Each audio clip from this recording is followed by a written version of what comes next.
पक्ष में संघर्ष, सती प्रथा के खिलाफ संघर्ष, महिलाओं की शिक्षा के लिए संघर्ष और जाति उन्मूलन के लिए अम्बेडकर ने क्या और ज्योतिबा फुले ने क्या, सबने कितना शानदार काम किया। और वही हमारी विरासत है। उस विरासत के दम पे हमने एक अपने देश का संविधान पाया। हमारे देश के संविधान में लिखा गया जाति के नाम पे, धर्म के नाम पे, लिंग के नाम पे यहाँ पे कोई भेदभाव नहीं होगा और कानून के समक्ष सभी बराबर होंगे।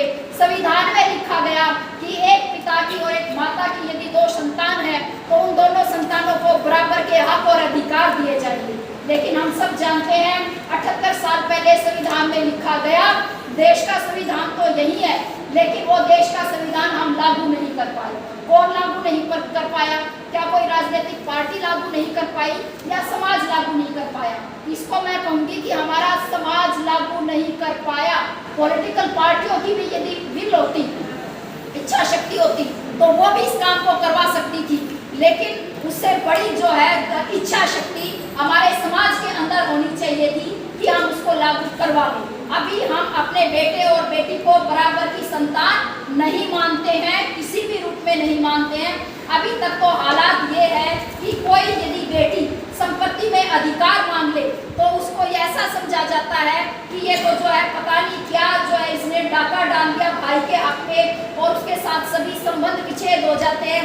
परिवार में जो है उसका परिवार नहीं, उस गाँव में उसका आना जाना बंद हो जाता है। पूरा गाँव उस भाई के साथ खड़ा होता है, पिता के साथ खड़ा होता है। जिसकी बेटी ये कहती है मेरा हक है ये दे दो, तो उसको क्या मानते हैं? उस हक मानने को अन्याय मानते हैं हम, और जो हक नहीं दिया जा रहा उसको हम न्याय मानते हैं। तो ये दुहात इतनी बड़ी है कि हमसे न्याय और अन्याय की जो नजर है वो भी हमारी जो है खड़ी अलग हो जाती है। हम कितने ही बार अन्याय के पक्ष में खड़े होते हैं न्याय की दुहाई देकर।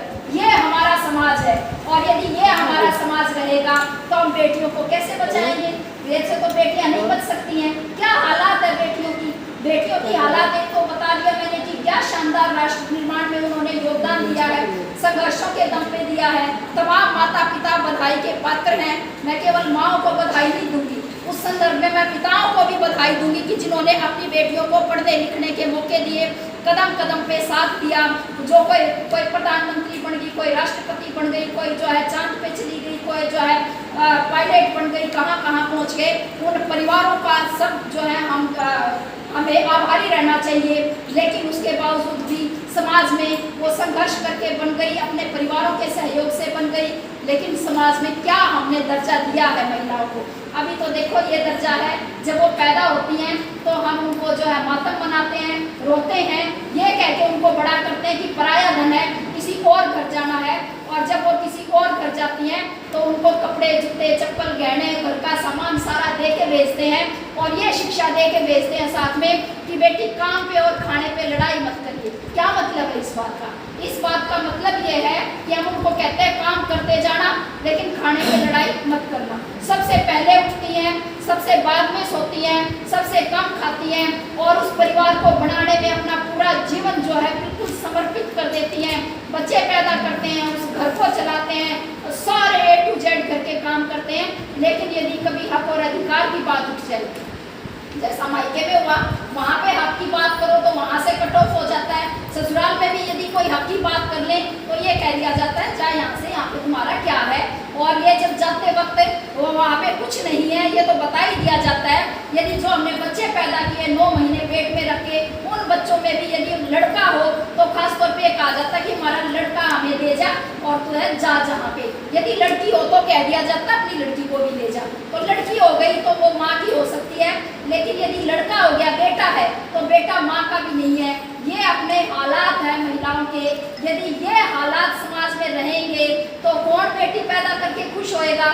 और उसके बाद भाई पैदा भी कर ली, ना सबके पास जमीन जायदाद का मुद्दा तो सबका नहीं है, वो तो मुट्ठी भर लोग हैं समाज में जिनके पास जमीन जायदाद है। बाकी तो जो है गरीब हैं, मुश्किल से अपना 2 वक्त का जो है रोटी का जुगाड़ करते हैं, वो भी डरते हैं, घबराते हैं वो बेटियां पैदा करने से। वो क्यों घबराते हैं बेटी पैदा करने से? वो इसलिए घबराते हैं बेटी पैदा करने से कि हम बेटी पैदा तो कर लेंगे, लेकिन उसकी रक्षा कैसे करेंगे, उसकी सुरक्षा कैसे होगी। इतने अपराध महिलाओं के खिलाफ आज समाज के अंदर बढ़े हुए हैं कि कि हम जो है क्या छेड़खानी और क्या मार पिटाई और जो उसके बाद बलात्कार, सामूहिक बलात्कार, नृशंस हत्याएं, हमारे जो है माँ बाप का दिल धड़कता है कि अपने बच्चियों को जब वो बाहर भेजते हैं और वो घबराते हैं इस बात से। जब अन्याय होता है तो हम कितने ही मामले ऐसे देख रहे हैं कि वहाँ पे न्याय सुनिश्चित नहीं हो पाता है, वहाँ पे दूध का दूध और पानी का पानी जिसको कहते हैं कि न्याय व्यवस्था को हमारी करना चाहिए, वो नहीं हो पाता है। बात घुड़ी बिड़ी रह जाती है, ऐसा लगता है कि पता नहीं ये ठीक मसला उठा था कि ये गलत उठा था, कभी भी वो जो है मंजिल पे नहीं पहुँचता। और हम ऐसी केवल बहुत सारी ऐसी महिलाओं को भी न्याय दिलाने में कामयाब नहीं हो पाते हैं जिन्होंने इस देश को 4 चांद लगाए थे। तो फिर कैसे माँ बाप का जो है हौसला होगा कि बेटियां पैदा की जाए।